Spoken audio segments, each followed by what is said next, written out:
Yo, so in today's video, I'm going to be doing a vlog where basically I'm just going to walk you through my day.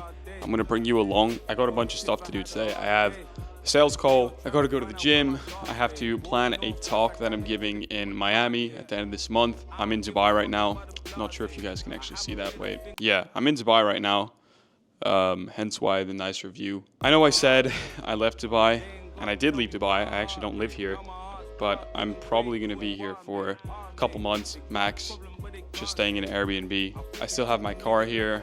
I have a lot of friends here. Dubai's pretty nice, honestly, but it's just not the place for me to live full time. So usually what I'll do in the mornings is I'll wake up, stretch, journal, which will take me like 5 to 10 minutes. And usually I just try and remember what I dreamt about. So I'll write down my dreams. Then I'll write down like some affirmations for the day, which I know that might be cringe to you guys. Like, oh, he's writing affirmations.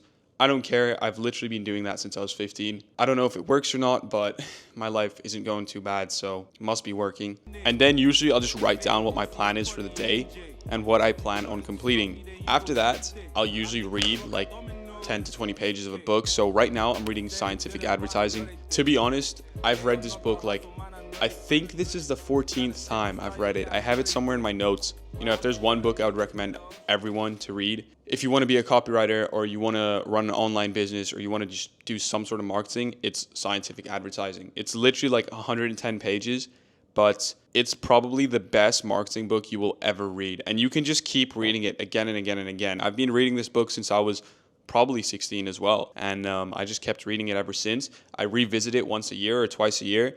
I'll finish the entire thing in like 2 days. What I'm gonna do right now is I'm gonna read this and then I'll catch up with you guys in just a second. I showed them love and they showed man hate. These days that is expected.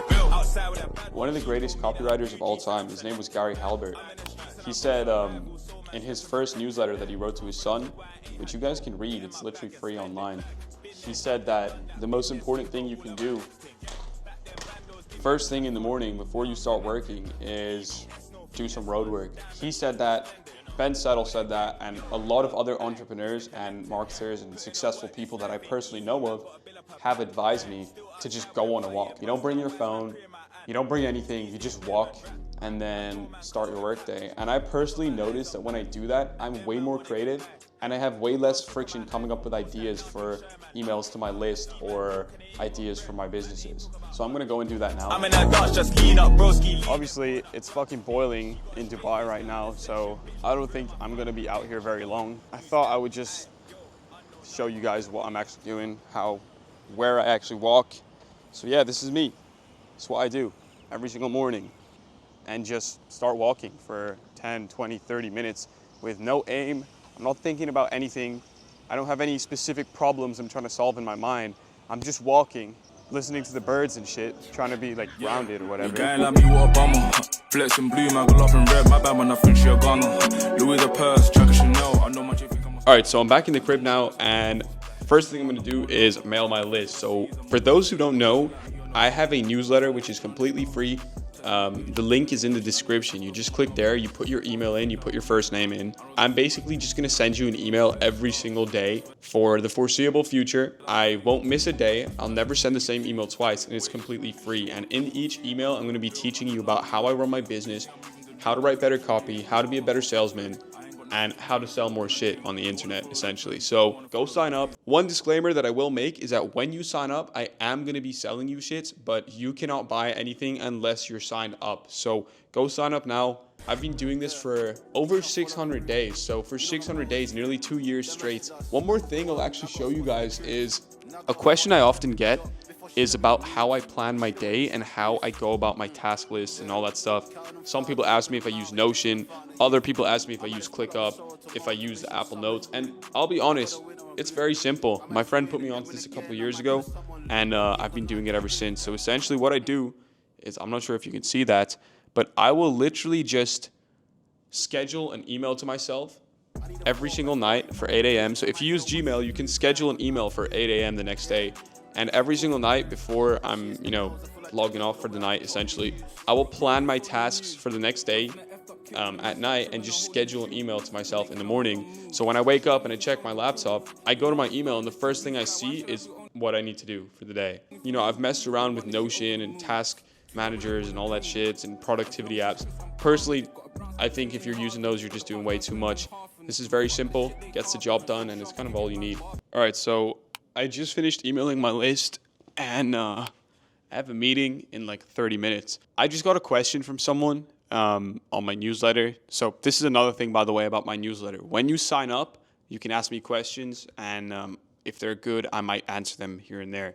So anyway, I got a question and I wanted to address it. So this guy asked me, I always see you talking about systems and SOPs, but what does that actually mean? To put it simply, systems and SOPs is like the entire world runs on systems and SOPs. For example, in a city like London, there's public transport systems that allow you to get all over the city for a pretty low cost and relatively fast. In many cases, the system is so good that a lot of people choose, even if they have money for an Uber, they choose to take the train because it's usually quicker if there's tons of traffic. The workforce in London literally relies on that system every single day in order to get to and from work. And within that system of, like the London Underground and the Tube, they have systems of employment. They have shifts. So like even, the train conductor, the person who drives the train, how many hours are they going to work for? Who are they going to swap with? What is the training protocols they have to allow them to be able to drive a train safely and, play such an important role in society without fucking it up and killing a ton of people? Like, there has to be extremely tight systems in place to allow something like that, or for something like that to be able to happen. It's the same thing in Dubai, and it's the reason why Dubai is such a safe and convenient place to live. It's because they have great systems and great SOPs for everything. Like, when you come here, you'll notice that there is an SOP and a system for everything. And when you start to view the world through systems and SOPs, you will never be able to view the world normally again, because you'll realize literally everything is an SOP or a system. When you work with my marketing agency, you are not paying for a marketing agency. You're not paying for email marketing. You're not paying for copy. You are paying for the systems that we've developed and created over years that allow us to get really good results for e-com brands. It's very simple. And that's all you're paying for, and that's what the pricing is based off of, the systems and the SOPs. And I'll give you guys another example specific to my agency. So with my agency, we work with 8-figure e-com brands, usually selling health products or gadgets or supplements. Our core service is retention marketing, which means we run their SMS, we run their email, we do their strategy, we create the campaign calendars, we write the copy, we do the design, and we do the technical implementation. It's fully done for you if you run an e-com brand. Now, in order to get my business to the level it's at now, specifically the agency, there's a shit ton of systems and SOPs and processes. And just so you understand how complicated that is, there's an entire system just to get one email live for a client. And that system, it's not as simple as a client pays us and we just start sending emails. No, there's an entire process. And that process is constantly being iterated and improved every single day.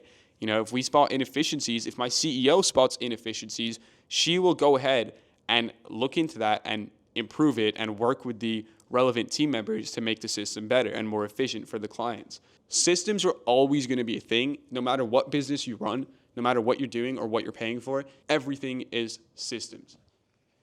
Okay, so I have a meeting in 10 minutes, and this call is with a skincare brand, and they're doing a few $1 million a month, and I'm going to try close them for my agency. Let's see how it goes. I should be able to close them. Our average retention rate is 8.5 months at the agency, but that doesn't mean we don't need new clients. Everyone needs new clients. So I am going to try close them. But if I don't really care at the end of the day. If you go into a negotiation or a sales call needy or needing the deal, you're never going to get it, because the needy people don't get what they want.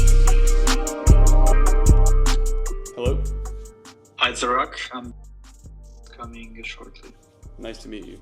But we just launched last month.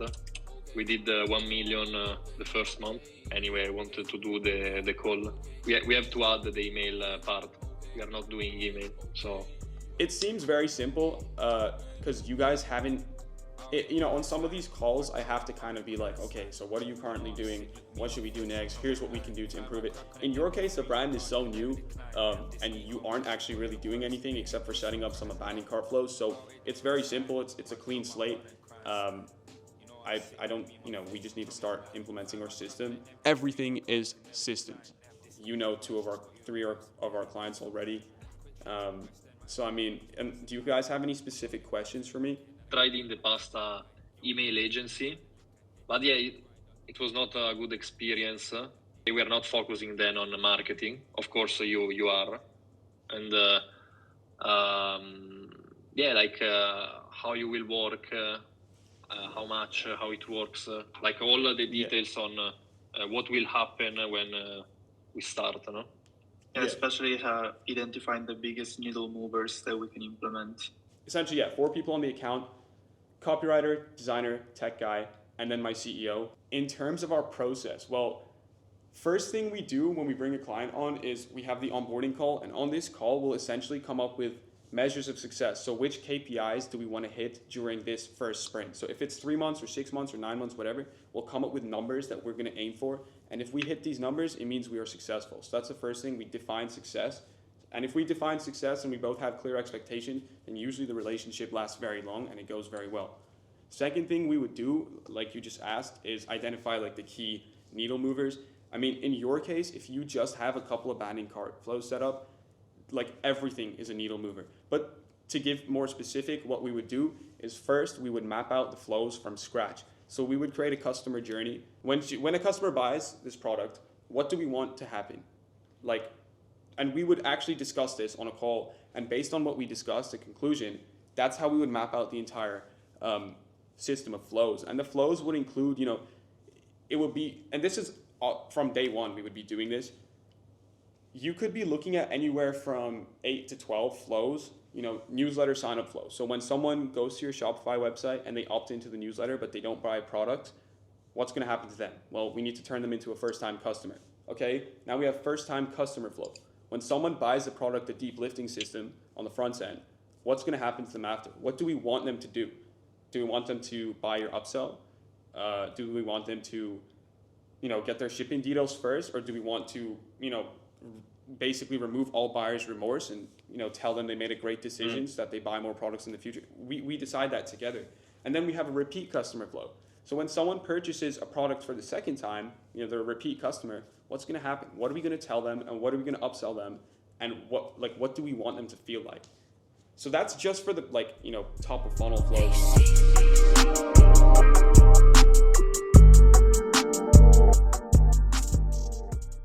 And look, another thing as well is because the brand is still in early stages, we usually do six month contracts and 12-month contracts only. But since you guys are still new, I'm happy to just settle for 90 days, where we just do 90 days, see how things are going after 90 days. If you have more products coming, if the email revenue's blowing up, then great. If it doesn't make sense after 90 days, then cool. You lose $5,000 a month, a bit of your time, and same to me. Please. Cool. So we all good? Yeah.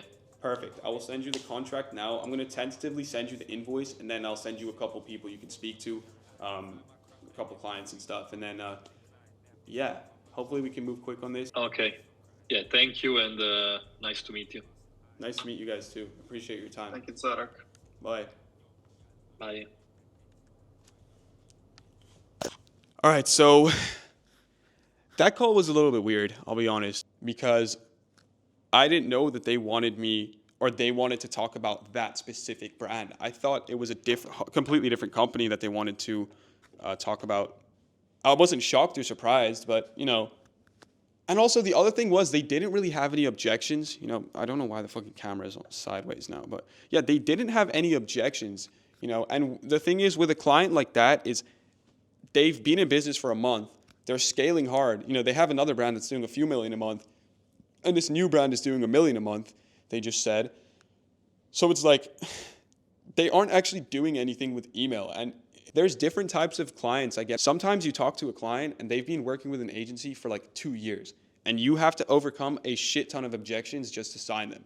In this case, they aren't even doing anything with email. It's just like, we could do the most basic email stuff and it's still going to be successful. And these kind of clients are usually the easiest to close because it's like, all they want to know is that you're trustworthy, you're reliable, and that the quality is real. They might have a few questions about the contract because the contract I use at the agency is very firm, very strict, and has very clear terms and has NDAs and NCAs with penalties. So if a client tries to do any snaky shit, like stealing one of my employees, then they have to pay me $100,000 as a fine, as a penalty. So like they might have questions about the contract, but I'm pretty much 100% certain that they're going to be working with me and wiring me an invoice by the end of the day. Yeah, and also there's a rev share on there. That's good. A lot of our rev share clients pay out, big fees like 30, 40 grand a month, especially over time as we dial things in.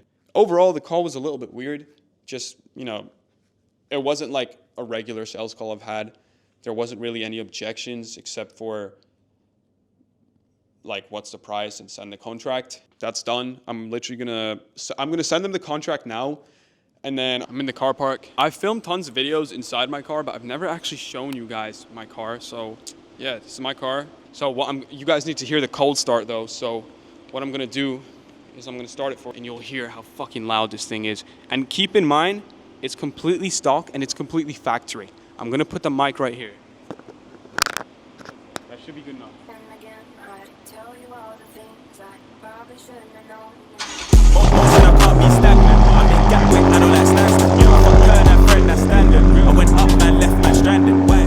Yeah, I'm gonna go get food now with my friends. They're waiting for me upstairs. I like bad ones, send me attachments. I'm in USA with that accent, bruv. In the States, they told me they know us. Got leg ones giving their throat up. He's cold, but Bro, so what's your channel? I don't know. What do you mean? What's my channel? Bro, don't say. You're gonna take my views, bro. Don't take. Yeah, I will say. Thank you. So, It's at Zarak on YouTube, by the way. you just turn it towards his head. Right towards his head. I like you. No, don't do that. Don't touch it. Don't touch it. Okay, like this. Give it to me. No. Calm. Yeah, like this is calm. That was an accident. Wallahi, that was an accident. Wallahi, that was an accident. Why do you keep doing that? It's so, you did it again. Wallahi, it was an so accident. dumb, bro. my turn having my way. Yo, push man out of the way. Yo, outside showing my face. I like your wig, is it done by tape? I'm at the top with the G's like tape. Hit that once where you call a man big. Just finished up at lunch, came home, changed, and I'm about to hit the gym. After the gym, I have another meeting. This is with a client of mine who wants my team to do some advertorials. And then I'm probably just gonna chill for the rest of the day. After that, I think I'm just gonna pack because I'm flying out tomorrow morning, going to Thailand. So that should be pretty fun.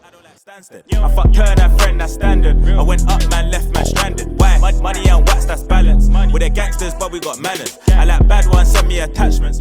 That's me done at the gym. Good session. I also got some good news. So that sales call I had earlier, the client actually signed the contract, so that's pretty cool. We closed them, they just paid the invoice. But yeah, I'm gonna end the video here. Hope you guys enjoyed it. And finally, I'll say it again, go sign up to my newsletter. It's completely free. You just need to click the link in the description and give me your email, and I will send you an email every single day. If you wanna see more videos, just let me know.